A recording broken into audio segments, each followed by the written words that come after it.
Who is Allah? And why should we worship Allah? Why should we submit to Allah? और अल्लाह को submit करके हमें क्या freedom मिलेगा? अल्लाह ताला को अगर आपने पहचानना है तो इस आयत पे गौर करें।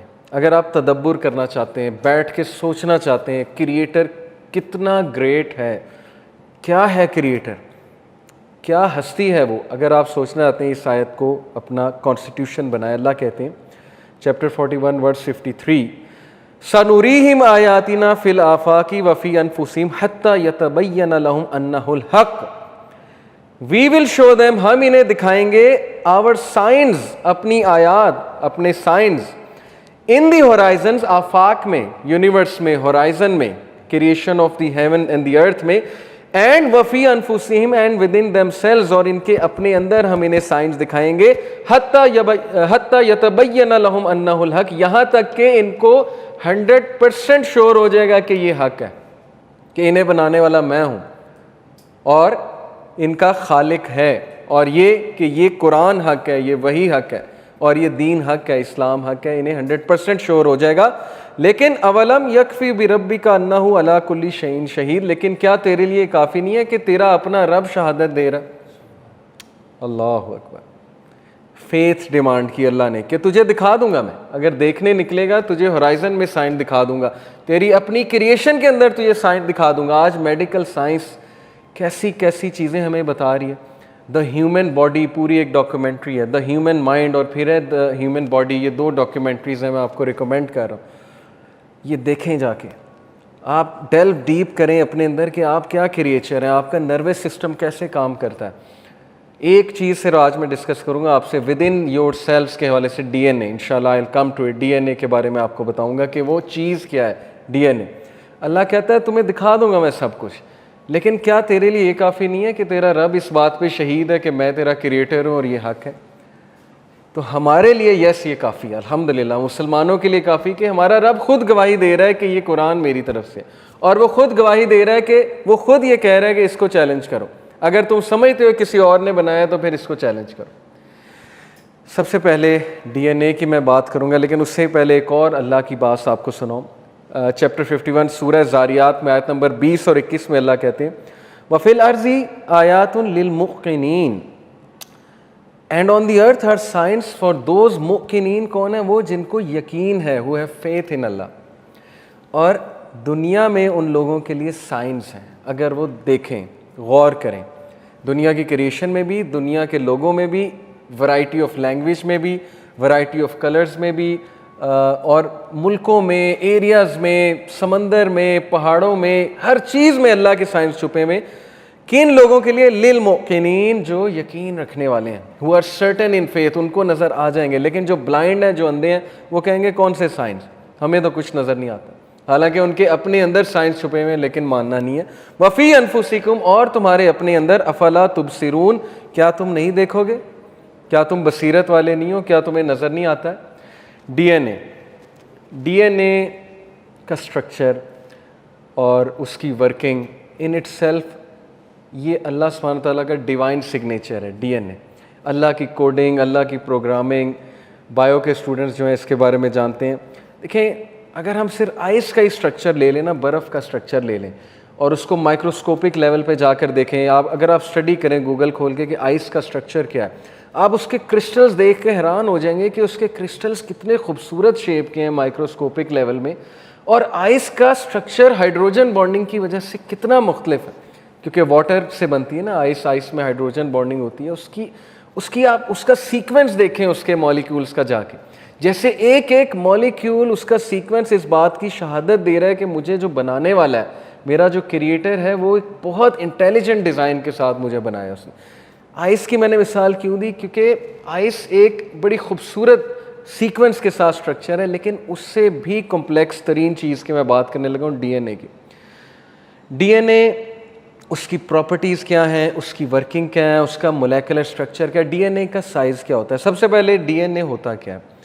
डीएनए हमारी बॉडी में, हमारे सेल्स में एक ऐसी चीज़ है, एक केमिकल है, स्ट्रैंड्स होते हैं, स्ट्रैंड टाइप स्ट्रक्चर होता है, जैसे धागे आपस में जो है वो मिक्सअप हुए और स्ट्रैंड बना रहे हों। डीएनए के अंदर हमारी सारी इंफॉर्मेशन है, हमारी सारी कोडिंग है। हमारी आई का कलर क्या होगा, हमारे बालों का कलर क्या होगा, हमारे बाल कैसे होंगे, घुंघराले होंगे, सिल्की होंगे, स्ट्रेट होंगे, हमारी बोन्स का सारा स्ट्रक्चर, हमारी उंगलियों का, हमारे finger tips, everything A to Z. DNA is the code of life. DNA से बाकी सेल्स बनते हैं। एक सेल उसमें डीएनए होता है, वो एक सेल ट्रिलियन ऑफ सेल्स बनाता है ह्यूमन बॉडी के, और वो ट्रिलियन ऑफ सेल्स टिश्यूज बनाते हैं, और फिर वो ऑर्गन्स बनाते हैं, और उसके बाद एक मैकेनिकल ह्यूमन बीइंग खड़ा हो जाता है। किस तरह? How come is this possible? DNA का साइज कितना होता है? 2 नैनोमीटर। 2 नैनोमीटर आप समझते हैं, नैनो होता है 10⁻⁹। 2 नैनोमीटर का ये मतलब है कि अगर मैं अपने हाथ में ह्यूमन हेयर पकड़ूं, एवरेज ह्यूमन हेयर, यहाँ से उतार के एवरेज ह्यूमन हेयर, डीएनए से average human hair 40,000 times bigger है। हमारा जो एवरेज ह्यूमन हेयर है वो डीएनए से 40,000 टाइम्स लार्जर है। अगर आप डीएनए के कॉइल को अनकॉइल कर दें, डीएनए के ईच स्ट्रैंड ऑफ डीएनए इस शेप का होता है, ये डीएनए इसके स्ट्रैंड्स होते हैं, अगर आप इसको अनकॉइल कर दें, अनकॉइल से मुराद है इसकी गिरा खोल दें, तो एक जो डीएनए है हर सेल में, एक सेल में जो डीएनए है वो 6 फीट का होगा, 3 मीटर्स का और 6 फीट का। एक सेल में कितना डीएनए है? 6 फीट डीएनए। ये मैं आपको गोरों की बातें बता रहा हूँ, बहुत कॉमन है, गूगल पे जाके पढ़ लें। ह्यूमन बॉडी में 10 ट्रिलियन सेल्स हैं। इसका मतलब है कि हमारे अंदर 10 बिलियन माइल्स ऑफ डीएनए। अगर हम डीएनए की गिरा खोल दें, धागे टाइप होते हैं ना, और उस धागे को बिछा दें एक एंड से लेकर दूसरे एंड तक, तो ये बनेगा 10 बिलियन माइल्स ऑफ डीएनए। सूरज से दुनिया जो है वो 93 माइल्स दूर है, 93 miles away, 93 million miles away from the sun. 93 million miles दूर है सूरज से हमारी दुनिया। इसका मतलब है कि हमारा जो डीएनए है अगर उसको खोल दिया जाए तो उसके जो धागे हैं वो 61 बार, 61 times back and forth earth to sun हो सकते हैं। ये हमारे अंदर चीज़ मौजूद है। ये किसने उसको गिरा लगाई, उसको स्ट्रैंड्स किसने दिए, वो स्ट्रैंड्स टूटते क्यों नहीं है, वो स्ट्रैंड के अंदर इंफॉर्मेशन कैसे है, वो किस नैनो स्केल पे कोडिंग चल रही है, प्रोग्रामिंग चल रही है। डीएनए जो होता है ये बेसिकली एक 3 डायमेंशनल, मैं आपको इसके बारे में बताता हूँ, 3 डायमेंशनल मॉलिक्यूल है, और ये सेल्फ रेप्लिकेटिंग है। सेल्फ रेप्लिकेटिंग से मुराद है कि अपने आप को कॉपी करके और डीएनएस बनाता रहता है, और जब भी नया डीएनए कॉपी होकर बनता है तो उस डीएनए को चेक करने के लिए कि उसमें एग्जैक्ट पिछली वाली इंफॉर्मेशन और वही सेल्फ रेप्लिकेटिंग स्ट्रक्चर है कि नहीं है, उसके लिए अल्लाह ताला ने हमारी बॉडीज़ में एक चीज़ बनाई है, एक प्रोटीन बनाया, उसका नाम है एंजाइम।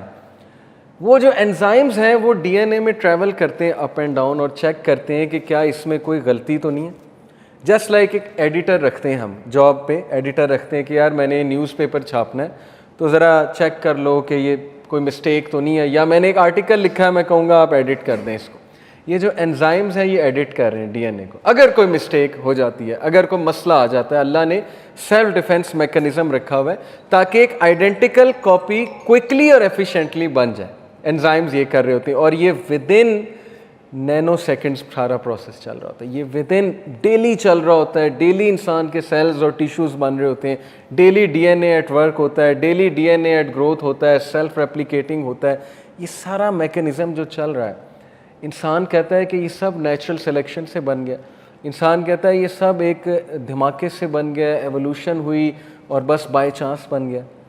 मैं अक्सर गाड़ी जो है उसकी तरफ अगर आप देखें, मैं गाड़ी पे रिसर्च कर रहा था जी, ये वाली लूँ ये वाली लूँ, तो गाड़ियों के फीचर्स देखे कि इसमें रडार सिस्टम है, इसमें सेल्फ डिफेंस मैकेनिज़्म है कि अगर आगे से कोई गाड़ी आने लगेगी अचानक खुद ही ब्रेक लगा लेगा, और ये हाइब्रिड 2 जब इंजन शिफ्ट करता है तो इसके पीछे क्या सेल्फ डिफेंस मैकेनिज़्म है, ये पेट्रोल को कैसे सेव करता है, वगैरह वगैरह।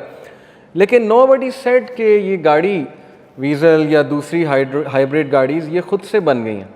कोई नहीं कहता, सब कहते हैं इनकी प्रोग्रामिंग हुई है, किसी इंजीनियर ने बैठ के जहन लगाया है, उसने पूरा सेल्फ डिफेंस मैकेनिज़्म लगाया। लेकिन ये इंसानों की बारी पता नहीं क्या हो जाता है कि लोग कहते हैं कि ये जो कॉम्प्लेक्स तरीन क्रिएचर है इंसान, और इससे भी कॉम्प्लेक्स कायनात है। सूरह यासीन में अल्लाह कहता है इनसे पूछो कि तुम ज़्यादा कॉम्प्लेक्स हो कि creation of heavens and earth ज़्यादा कॉम्प्लेक्स है। अल्लाह ने तो उन्हें बनाया, तो तुम अल्लाह के सामने क्या हो। तो ये हम क्यों कहते हैं कि इंसान नेचुरल सिलेक्शन से बन गया, इंसान जो है वो खुद बन गया है? Why, what's the premise behind this? इसके पीछे रीज़न क्या है क्या प्रूफ है इसके पीछे कि ये ट्रिलियन ऑफ सेल्स जो हैं ये वर्क टुगेदर कर रहे हैं, सिंक्रोनाइज कर रहे हैं आपस में, हमारा नर्वस सिस्टम, उनमें जो डिफेंस मैकेनिज्म लगा है, जो वाइट ब्लड सेल्स अल्लाह ने रखे हैं जो बैक्टीरिया को फाइट करते हैं, जो फाइट करते हैं फॉरेन बॉडीज़ को हमारी बॉडी में, वो किसने रख दिए? उनको कौन मैसेज देता है? कौन, किसने ये कोडिंग की हुई है सारी की सारी? So looking at the DNA, it is impossible to think that such sophisticated design and information could come from million of years of evolution या million of years of natural selection. It is absolutely impossible. ये मेरे अल्फाज नहीं हैं, ये Oxford university के professors के अल्फाज हैं। अभी मेरे जहन से उनका नाम निकल गया, मैं उनका लेक्चर सुन रहा था और उसके अल्फाज हैं ये कि ये पॉसिबल ही नहीं, हम नहीं मानते कि million of years of evolution और नेचुरल सिलेक्शन से कोई ऐसी चीज़ जो है वो बन सकती है। DNA के बारे में मैं थोड़ी सी और इन्फॉर्मेशन आपको देता हूं कि it is the densest storage mechanism known in the universe. DNA और USB 32 GB, आजकल चलो 256 GB की USB आ गई है। DNA में कितना डाटा आ सकता है? एक pin head volume of DNA, pin जो होती है, जो ख़वातीन हिजाब के लिए लगाती हैं, जो पिन होती है उसका जो हेड है, अगर एक pin head equivalent to a pin head volume of DNA मैं ले लूँ तो उसके अंदर जो इंफॉर्मेशन आ सकती है, it is equivalent to the number of books 500 times. Earth से लेके मून तक जो डिस्टेंस है उसको मल्टीप्लाई बाय 500 करें और उस हाइट पे, उस डिस्टेंस पे आप कितनी किताबें रख सकते हैं आप अंदाज़ा लगा लें। बिलियन ऑफ बुक्स, बिलियन से भी ज़्यादा बुक्स। उन बुक्स में जो चीज़ लिखी हुई है वो चीज़ आप DNA में एनकोडिंग कर सकते हैं। कितना वॉल्यूम ऑफ DNA?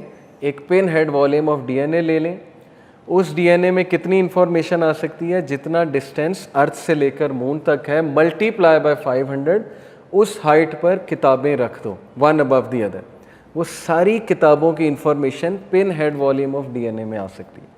इस पर अगर कोई मज़ीद रिसर्च करना चाहता है तो आज ही जाकर पढ़ ले कि कैसे, हाउ कम।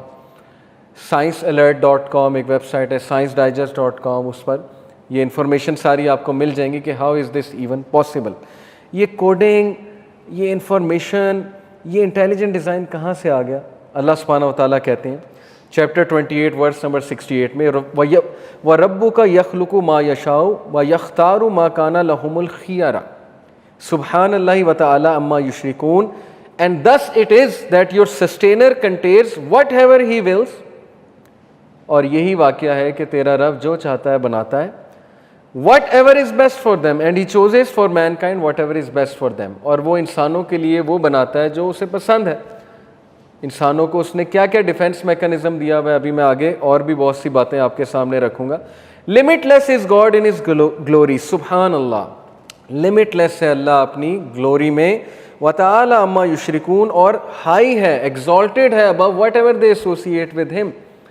वो तो मक्खी का एक पर भी नहीं बना सकते। वो क्या बातें कर रहे हैं कि अल्लाह का कोई शरीक है? अल्लाह ताला भी किसी को शरीक करना पसंद करेगा? जो इतना ज़बरदस्त क्रिएटर है, जिसकी इतनी परफेक्ट क्रिएशन है, जिसने DNA बना दिया, जो एक सेल से ट्रिलियन ऑफ सेल्स को एमर्ज कराता है। कैसे पता है एक सेल को? एक सेल को कैसे पता है कि मैंने दूसरे सेल्स बनाने हैं? और कितने thousands of types of cells हैं ह्यूमन बींग्स में। वो सेम सेल्स नहीं होते, जो ट्रिलियन सेल्स हैं वो सारे सेम नहीं है, छापा नहीं है। हर सेल की अपनी एक टाइप होती है, हर सेल का अपना एक स्ट्रक्चर होता है, उसमें एक अलग इंफॉर्मेशन होती है DNA के हवाले से। Thousands of types of cells हैं और each one is so complex, so complex. ये nano chemical machinery which is beyond our imagination, which is beyond our comprehension.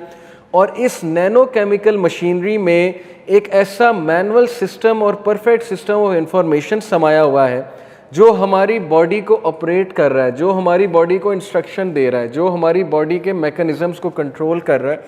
ये बाय चांस बन गया। क्या ये सारी चीज़ नेचुरल सिलेक्शन से बन सकती है? सोचने की बात है। एक आम सी गाड़ी जो है, उसके प्रोग्रामिंग के पीछे एक इंजीनियर है, उसकी प्रोग्रामिंग के पीछे एक कंपनी है, लेकिन इंसान की क्रिएशन के पीछे और कायनात की क्रिएशन के पीछे कोई नहीं है। बाय चांस है, नेचुरल सिलेक्शन है, धमाके से बन गया। अगर कोई इस पर बिलीव करना चाहता है तो बाय ऑल मीन्स, लेकिन मेरा तो ख्याल है वो शख्स पागल कहलाएगा या वो शख्स बायगॉट कहलाएगा। प्रेजुडिस है उसमें बहुत ज़्यादा।